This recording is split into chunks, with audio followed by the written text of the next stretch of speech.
Good morning and welcome to the outskirts of Port Dickson here in Malaysia. I'm standing just across the road from my hotel, staying at the PD Seafront Hotel, and it faces on the ocean here that you see behind me. And in this direction, that's Port Dickson. The official town of Port Dickson is about 4 kilometers in that direction. And I'm here with my bicycle on a beautiful sunny day. There's my bike and the coast. We've actually got a fisherman down there. I think he's about to throw the net. That's always a cool thing to watch, even though we're far away. Maybe he's looking for the right time to throw. I'm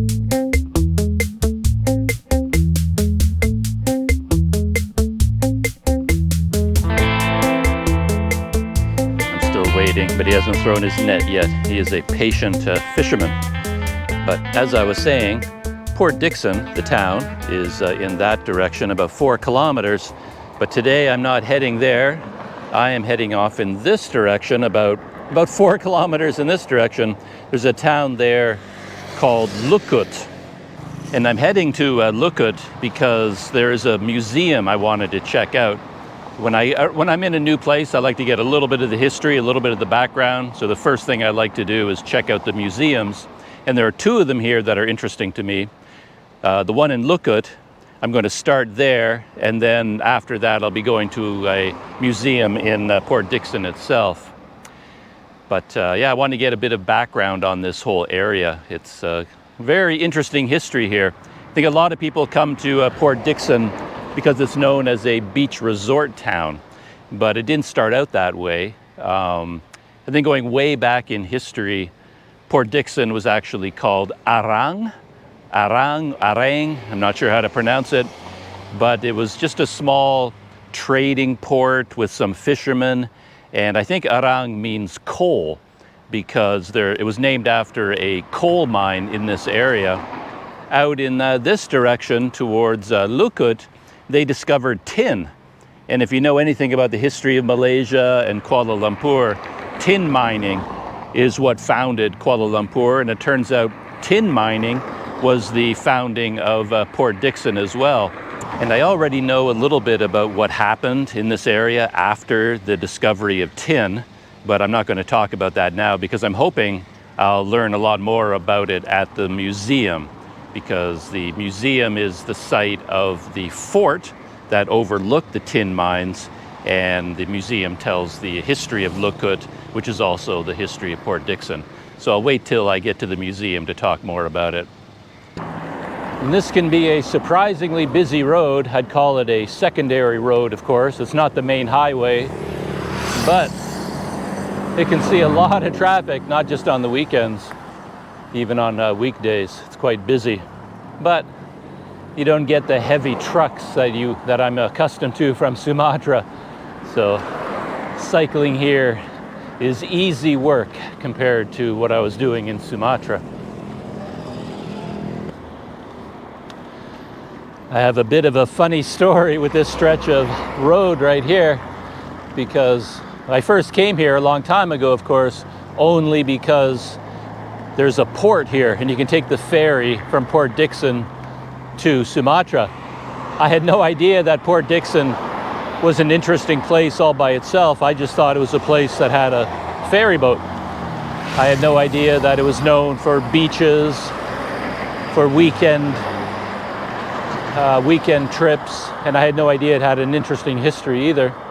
But anyway, I woke up one morning to ride my bike over to the dock to get on the ferry to Sumatra, and for some reason, as often happens to me, I got my north and south completely mixed up. So when I left from my hotel, I knew I had to turn south to go to the dock. So I did, and I ended up here, and I thought I was cycling towards the port, but it turned out I had turned to the north instead of the south, and I was on my way to Sumatra, but the very first thing I did was ride my bike in the complete opposite direction from where I needed to go. And I rode along here for quite some distance, thinking I was heading towards the port, And then I started to suspect that something was wrong. It just didn't feel right. It was taking way too long. And then I realized after checking Google Maps, I had gone in the wrong direction completely. So this is my second time going in this direction. And back in that day, of course, I had no idea I was cycling towards another town called Lukut.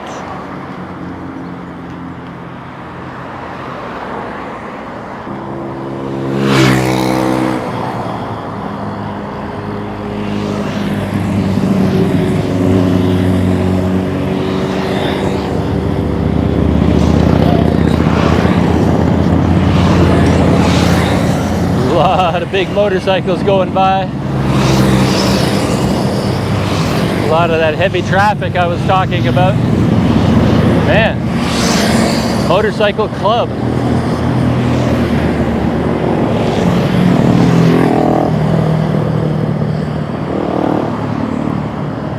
I guess since it's a Sunday today, they're kind of heading back towards Kuala Lumpur after a weekend ride. And I think I've reached a turnoff that will allow me to get off that busy road, follow a smaller one to the museum. At least I hope so. I'll go down this road for 100, 200 meters, check Google Maps, see if I'm heading in the right direction.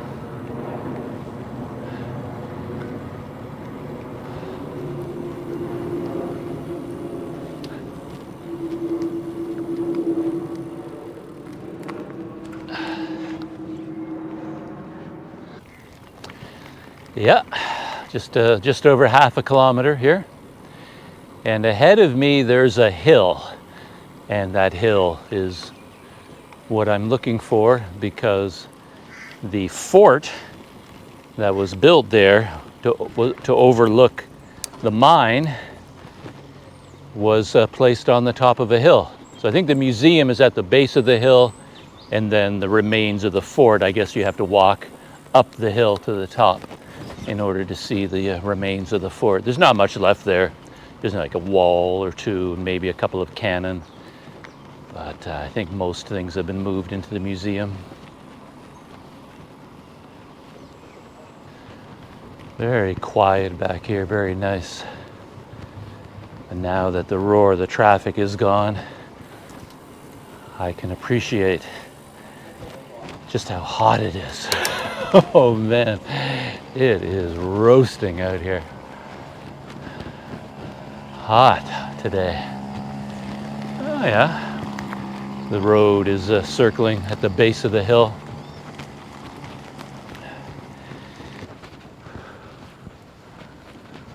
Ah, here we are. Yeah, you can feel the road starting to climb up.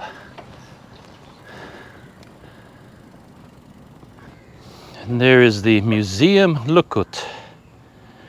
It's a little bit unclear whether they would be open today or not, but it looks like they're open. Well, going up the steps, I mentioned how hot it was. That may be the theme of my visit to this museum, the heat. I'm having trouble even seeing where I'm going because I have so much sweat pouring down off my forehead into my eyes. My eyes are stinging with all the salty sweat just from riding my bike here. And well, cannon. So let's start here, right at the entrance. Very ornate cannon.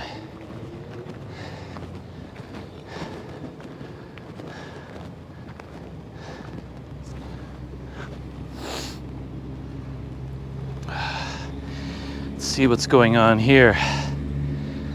This bronze cannon was discovered during a survey of Bambak Shoal, Port Dixon, locating the wreck of an English trading vessel known as the Caroline that sank in 1886.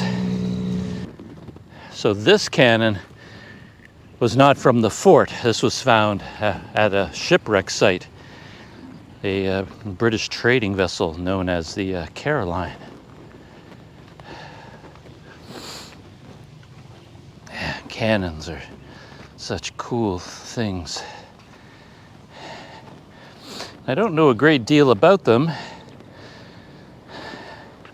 all of the technology involved, but this looks like a cannon that loads and fires from the front. Like, I don't think you could ever open the back to put anything in. You just load a big bag of powder in the front and tamp it down with a long ram stick, then put the cannonball in and fire. Okay, so here's the hole here. So this is where you would put in a matchstick or something to light the fuse, and boom. Check out this carving on the front. And this is probably the name of the cannon maker. Oh, I can't even see. And this cannon was probably part of the fort, I would think. But maybe it also came from the wreck, but I don't think so. This looks like a land-based cannon.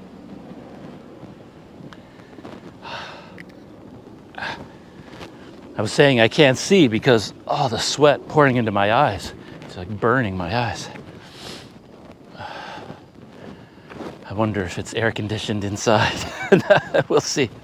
And then there are some signs here. I'm going to read through these signs and then I will tell you what I learn.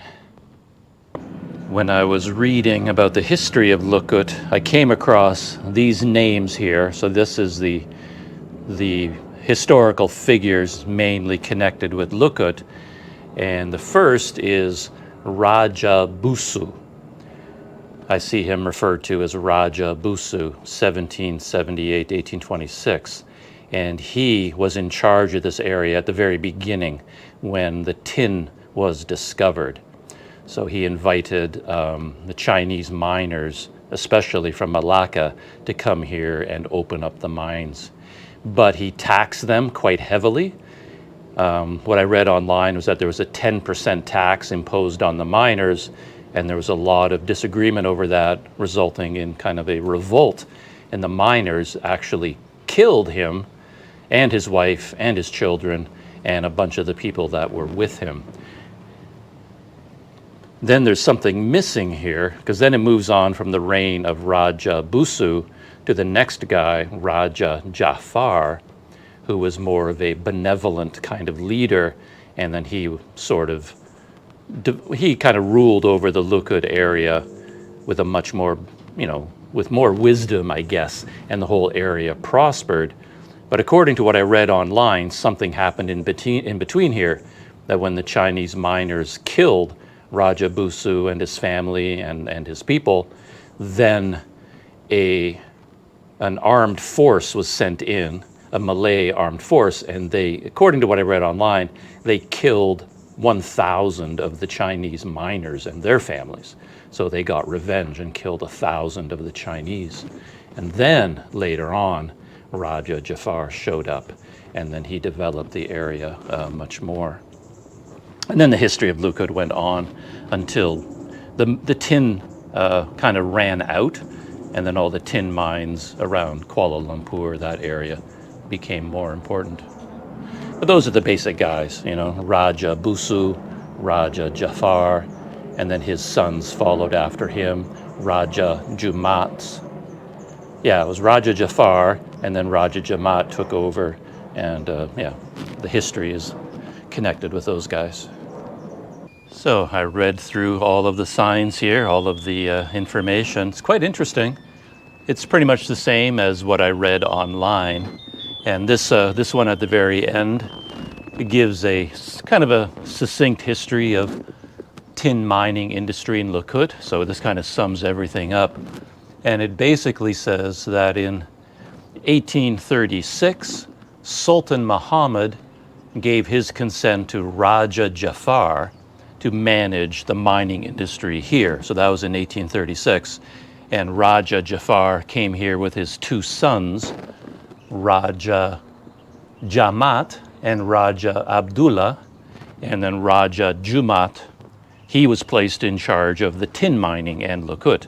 And under him, this place became prosperous. I guess he was good in business and he was a good administrator, and that was kind of the peak period of Lukut under Raja Jumat. And it says here that he was making between $15,000 and $30,000 a month back in those days, so that would have been quite a large amount of money. And yeah, I think the Sultan Muhammad was so pleased with him because this guy became very rich, Sultan Jamat, and he actually helped the Sultan pay off some of his debts, and in exchange he was able to marry one of the daughters of the Sultan. So he was, in fact, he became the son-in-law of the Sultan. So yeah, they have some photographs here. I don't know whether they'll show up on the GoPro, but it shows some of the mining operations, like a deep pit that they slowly dug into the ground. And down here, they show a whole bunch of lakes and ponds. So I'm assuming that each one of these is a lake today, but each one was a mine. So they dug a hole, a big mine deep into the ground. And then when the tin industry fell apart, all of these mines were abandoned and they all filled with holes.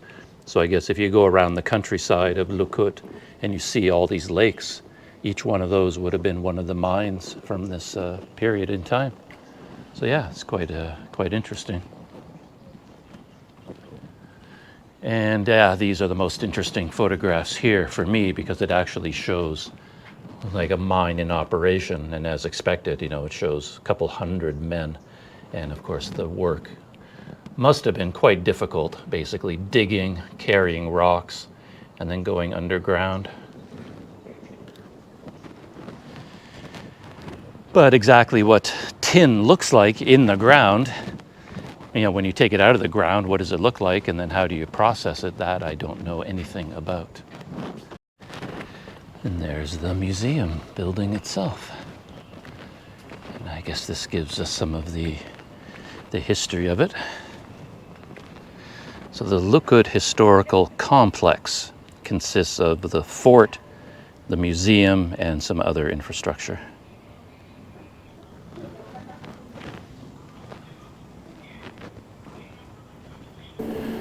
I'm still very, very hot, but it is air conditioned inside.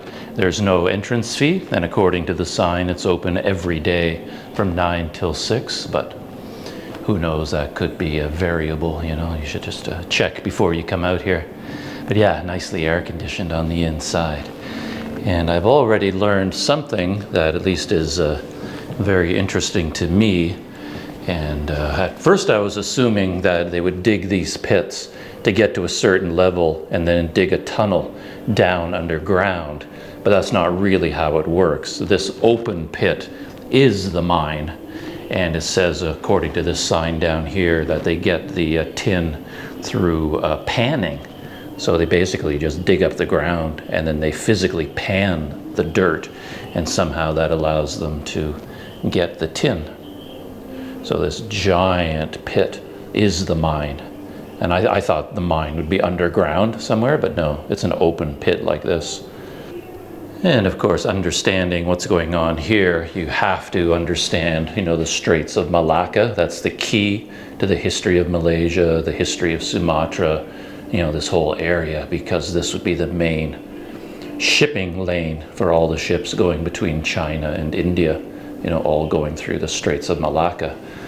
So yeah, very important for trade. Singapore is down here, Johor, Malacca, and here is Lukut. So it's about halfway between Kuala Lumpur, this Klang, Lukut, and Malacca. So that's basically the area that we're talking about.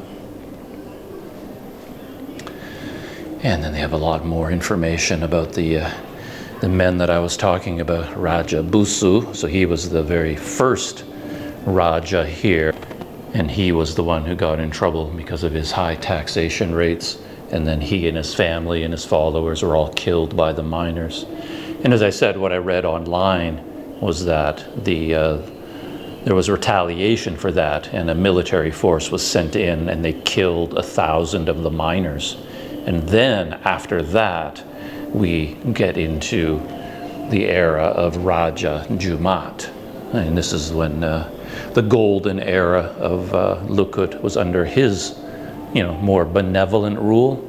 So it starts off with Raja Busu, and here's a whole poster about the murder of Raja Busu. And then after that, it was reopened for mining under Raja Jumat. Look at this. What a great little museum.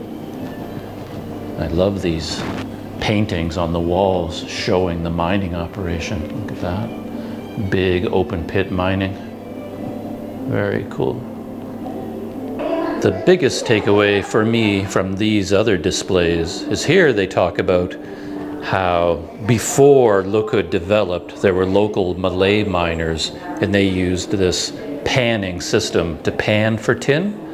But then when demand for tin really rose in Europe and the price of tin went up, then they wanted to increase production. So this panning for tin wasn't efficient enough, and they brought in the Chinese miners from Malacca. And they say here that the Chinese used a more advanced technique that was more efficient and got more tin in a shorter amount of time. But they don't explain what that more advanced technique is. So I still don't know exactly how you get tin out of the ground. And this is an interesting display over here that shows some actual tin, number 2. And I guess that's how it can come out of the ground in big chunks. Number 3 is actually a tin bullet. And this is a display of the currency that was made out of tin, which is kind of interesting. So tin was actually formed into, crocodiles, fish, another one there, and then ingots back there. And I guess each one represented a certain weight of tin with a certain amount of value, so it served as a type of currency. The main gallery at the Lukut Museum is on the ground floor, but there are 2 more galleries on the second floor, Gallery B and Gallery C. You just have to go to the right of the information desk where you sign in, and you'll find a short set of stairs that will take you up here. And upstairs they have another display which doesn't focus on the mining so much, but just as sort of daily activities from this region. So this is all about food preparation over here, and rattan and weaving, textiles over here, metalwork in this display.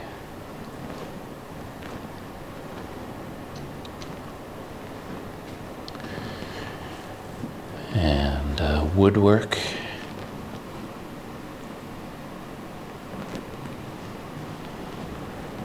And of course, farming.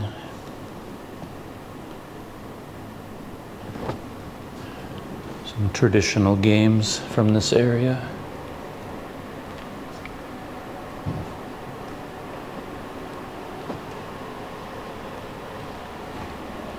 Musical instruments, of course.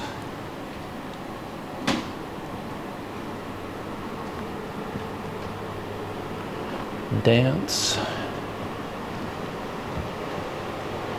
And finally, clothing.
Up on the second floor, there are two more galleries, and this is the gallery that I was mainly interested in because this one shows all the shipwrecks that have been explored. And each one of these displays talks about the items that were found in a shipwreck and the name of the ships that were discovered and then the era that it all comes from. It's really quite interesting. Unfortunately, most of these items aren't actually here. I don't think some of them are. But the one that I was mainly interested in is this one over here. This is the Nassau or Nassau shipwreck from 1606, 400 years ago. So this is the name of the ship, is the Nassau, and it was sunk in the battle between the Dutch and the Portuguese. The Portuguese were in control of Malacca at that time, and it says here that the Nassau was a ship of the Dutch United East India Company, and they fought a huge battle in 1606, and right off the coast of Port Dickson, very near to here, and the Nassau was sunk during that battle, and then these items, were taken from the shipwreck. And I thought they would be here. I thought these items were actually here on display, but so far I haven't been able to find them. There are just, these four small displays here of some pottery and silverware. They're really quite interesting, quite nice what they do have on display, particularly right here. This porcelain is really quite beautiful. Surprising it's so intact. But the items from the Nassau I thought were here in the museum, but I don't see them anywhere on display. But still, it's interesting to read about the history.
That's the museum behind me, and I think I can walk out in this direction and climb up some stairs and I can get to the fort.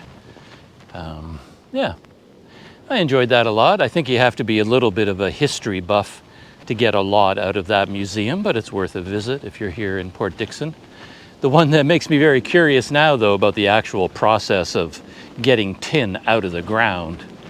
How do you know it's there? What does it look like? And then when you dig it up, how do you separate it from the dirt and the rocks around it? I learned a lot about the people, the history of the town of Lukut and the administration, all the different rajas, that sort of thing. But I didn't learn a lot about actual tin mining, and I think I would have found that to be more interesting.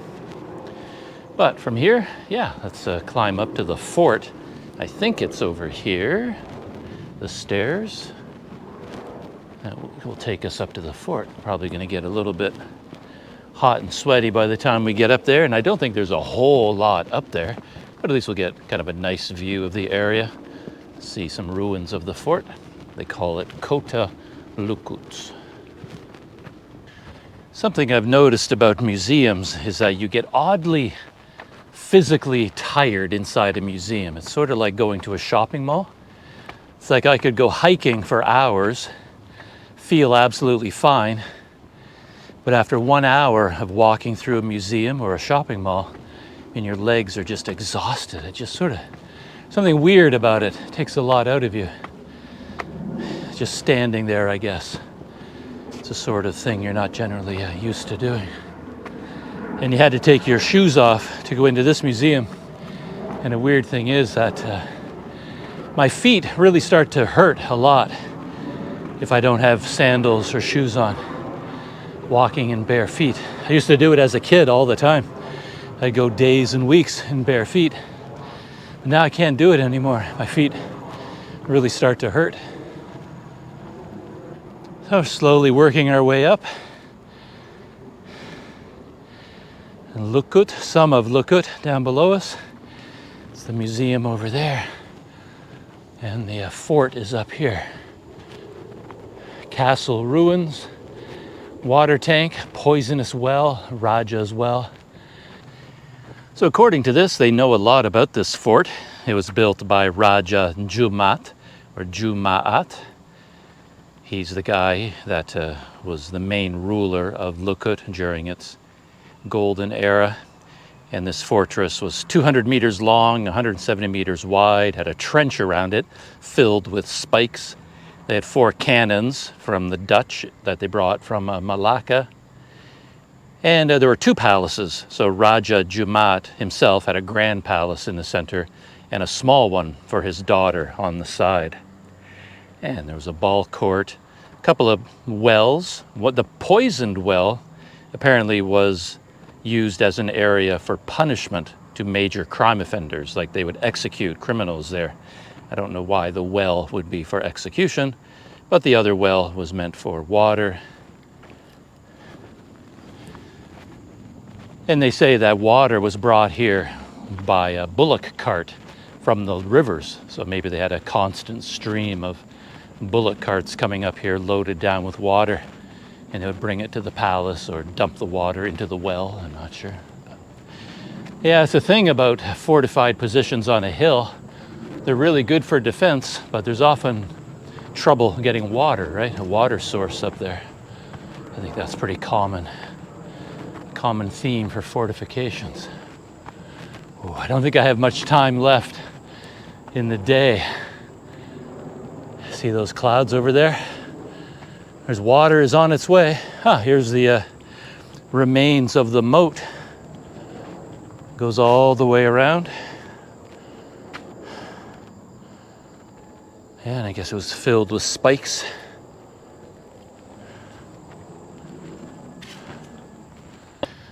While I was in the museum, it's quite funny. A tour group came in. Big busload of people all wearing the same hats and the same clothing. Fairly certain they were from China. They just had that thing going on that all tour groups from China seem to have. Kind of loud and boisterous, and all throughout the museum they had, red tape on the ground indicating area. You're not supposed to step into the red tape because they want to keep you away from the exhibits. You're not supposed to touch, any of the exhibits, of course. And all the people in this tour group, they just crossed over the red tape, and they would actually lean against the exhibits, put their hands on them, and then hold them and touch them. And it's like everything you're not supposed to do in a museum. They were doing all of it, which is kind of funny. But I kind of hung back and waited for them. It was like a tidal wave of chaos poured into the museum, and I just sort of hung out and waited until they left before I started exploring again. But yeah, they didn't stay very long. They just came to take selfies and touch all the exhibits they weren't supposed to touch. And then they left on to the next place. I'm guessing that this is one of the wells. Whether it's the poisoned well or the good one, that's kind of funny. You have two wells. One of them is the poisoned well, the one is the other one. So you have to be very careful where you get your water from. You wouldn't want to get your water from the poison well. You have to make sure you're going to the right one. I'm guessing that, I don't know if there's any kind of a well still, like a hole in the ground. Oh, there is too. Look at that.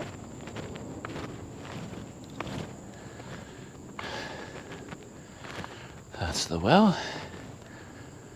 And I assume they had ropes and pulleys and kind of a structure over the top. Wonder how they knew the water was down there. You don't just pick a spot at random and dig a hole this big and this deep hoping you find water. Or maybe you do, I'm not sure. This is the central area of the fort. And they have a few remains over here with some signs. So I'm going to walk over here, see what this might be. And I think that's one of the main walls, the remaining walls of the fort over there.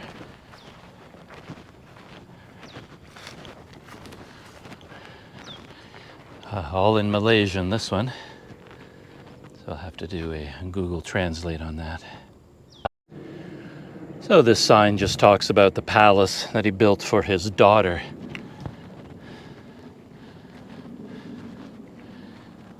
And then somewhere over here would be the palace that he built for himself. No mention of his wives, but for himself and his daughter. This sign also is in Malay. I could have figured this out on my own, but this is a sign about the water tanks. Air, meaning water. So I guess there were 3 large water tanks up here, and this is one of them. I don't know how deep it would have been, but this was not a well, but they would bring water up from the river by bullock cart and then keep these filled for the Raja and his family, you know, and his daughter. Yeah, hear that thunder? Yeah, I got to get out of here. But that's good timing, since I've seen everything there is to see up here. So now, before the rain hits, got to get down there, get on my bike, and get back to my hotel. It's not that far away. But I'm up here at the Raja's Palace, and I have the sign right behind me. Perfect timing for ending my visit to the fort, the Lukut Fort and the Lukut Museum. Yeah, it's just a couple of kilometers away from my hotel, so it's kind of a no-brainer to come up here one day, check the place out. And I'll be going to the other museum here in Port Dickson, the military museum, sort of the army museum, but perhaps I'll do that tomorrow or on another day. All right, shutting down right here up on the fort, and got to get back before the rain hits. We'll see if I can make it. I'll see you in the next video.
And just for fun, I thought I'd do a narration of my bike ride back to the Seafront Hotel As I said, when I was up at the fort at the top of the hill, some dark rain clouds were moving in, and I was hearing quite a bit of thunder. And that was a signal to me that I better get moving. I've commented in the past that in Canada, quite often, if you see rain clouds or it looks like it might rain, it's sort of like 50-50 or 30-70. It might rain or it might not. You're never quite sure. But I do find in Asia, when you look up at the skies and you see dark clouds and you think to yourself, looks like rain, well, it is going to rain. There's like never any doubt about it. When you see rain clouds, you will soon be rained on. It's like a certainty. This was a funny moment. Turned the corner and this boy here was riding his bike with the dog. And the dog spotted me and then dashed to the side of the road. I said hello to the boy, and he said hello back. I had a lot of trouble with the roads. The rain hadn't really started yet, but this is an extremely busy road. I waited here for like 5 minutes before I could even start to cross. And of course, there's a barrier in the middle. You're supposed to ride way down the road until you get to a U-turn. But with the rain on its way, I just didn't want to wait. I was trying to beat the rain, so I just went to the median in the middle of the road and lifted my bike over. And this took a lot longer than I'm showing here because I had to wait so long on every stage, on each side of the road, then on the median, then on the other side for there to be a break in the traffic. There's so much traffic on this road. But I just, I cut out those parts. And here I saw a shelter, and it was starting to rain pretty hard, and my idea was actually to just sit in the shelter and wait for the rain to stop. But I find that so stressful for some reason, because it could rain for 3 hours. You just don't know. So then I decided, let's just put the rain cover on the pannier bag. I put my smartphone into a pocket on the pannier bag. I put my wallet in there. Anything I didn't want to get wet, I put inside the pannier bag. Put on the rain cover, which kind of works, kind of doesn't work. These are not rainproof pannier bags. And it's a real choice in the cycling world. You can get like Ortlieb pannier bags, which are 100% waterproof, but they offer no pockets and no ability to organize your gear. And I've tried using them, and I really don't like how they're designed. I hate using them. So I always go for these pannier bags that have a lot of pockets, but then my idea is that I will never ever ride in the rain because they are not waterproof. But occasionally I do, and then when I get out the rain cover and I put it on and everything gets soaking wet, and it is such a hassle. And on my way to the fort, I kind of didn't bother to look for landmarks. I thought I knew this area and I knew exactly how to get back to my hotel. But I found when I started cycling, I couldn't remember which intersection. I had to turn right at one of these intersections, but I didn't recognize anything because this was the very first time I had ridden in this direction. So I didn't want to, but I decided to check Google Maps. So then I got to peel off the water covering, the rain cover, get out my phone, and then, as you know, when a phone surface is wet or your hands are wet, nothing works. So my thumb wouldn't trigger the fingerprint sensor, and then I had to, type in my code. That took forever, and then my wet fingers couldn't operate the touchscreen. I'm trying to get onto Google Maps, and as you can see, I'm having no success because water from the tree was dripping out onto the screen and activating it. So I tried to move it under my body, but then raindrops were dripping off my nose and off my hair, and every time a drop of water hit the screen, it would drop a Google Maps pin, and it would activate things on the phone, and it just drove me crazy. It was so frustrating. It's a good thing I don't have audio for this video clip because I was cursing away at the rain and at this rain cover. It was like, get on, you stupid thing. It's really hard to get on, and you've got these weird draw cords you have to pull tight in order to get it around corners. It is such a pain. I started wishing I had Ortlieb pannier bags. But you can see how hard the rain is coming down. But at this point, I didn't care because nothing was really going to get damaged. At this point, I was so wet. It was like I'd stepped out of the shower. I couldn't possibly get any wetter. And here, I thought this was my intersection. So I crossed over. It's a really awkward crossing. Luckily, there was a gap there for cars to do a U-turn. So I crossed over. I went down this road for a while, and then I realized this isn't looking right. So once again, I pull over underneath a bunch of trees trying to get shelter from the rain, peeling off that stupid rain cover, trying to get my phone out, trying to keep it dry, trying to manipulate the screen, even though it's soaking wet and my fingers are wet and rain is dropping onto it. It was just such an awful. And by then I was thinking, I really should have just waited underneath a bus stop, waited underneath shelter in order for the rain to stop.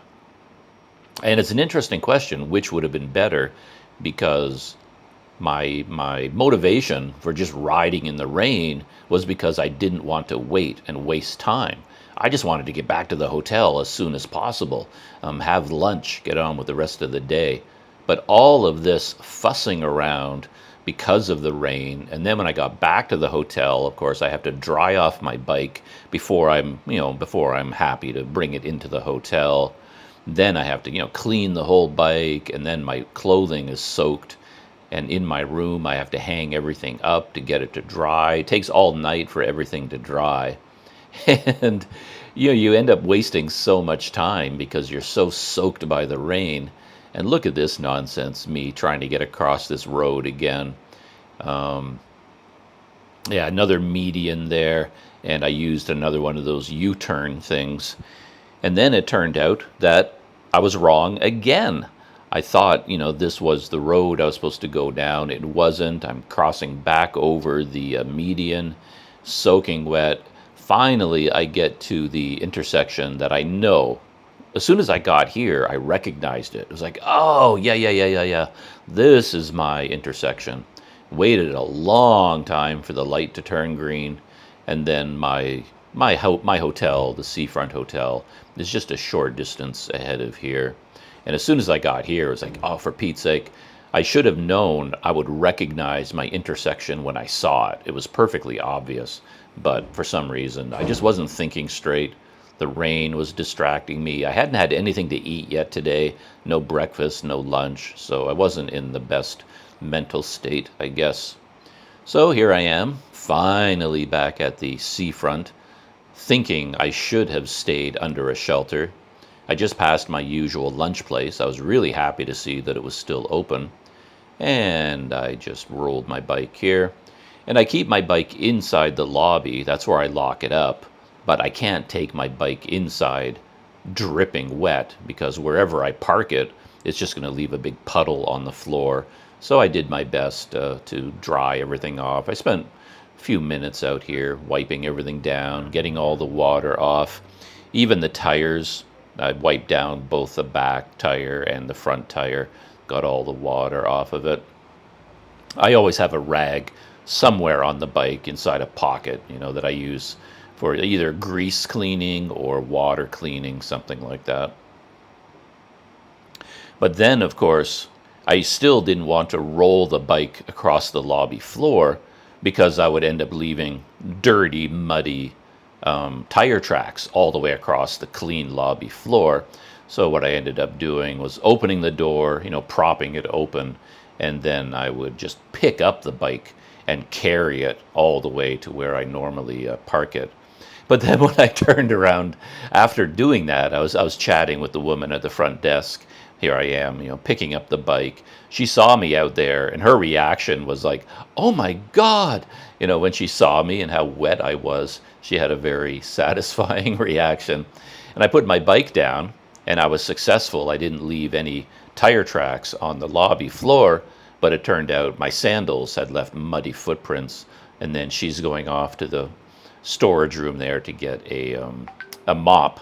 And she had to come out and mop the whole floor anyway, even though I was so careful to keep it dry. locking up my bike in the lobby, and then again taking off the rain cover, unclipping my pannier bag, and nothing inside the pannier bag got wet, so everything was safe, but the pannier bag itself still got wet.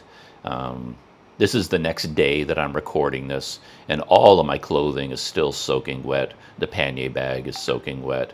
It was such a bad decision to ride in the rain. I really should have just waited for it to end. There's the hallway at the seafront, and there's my room.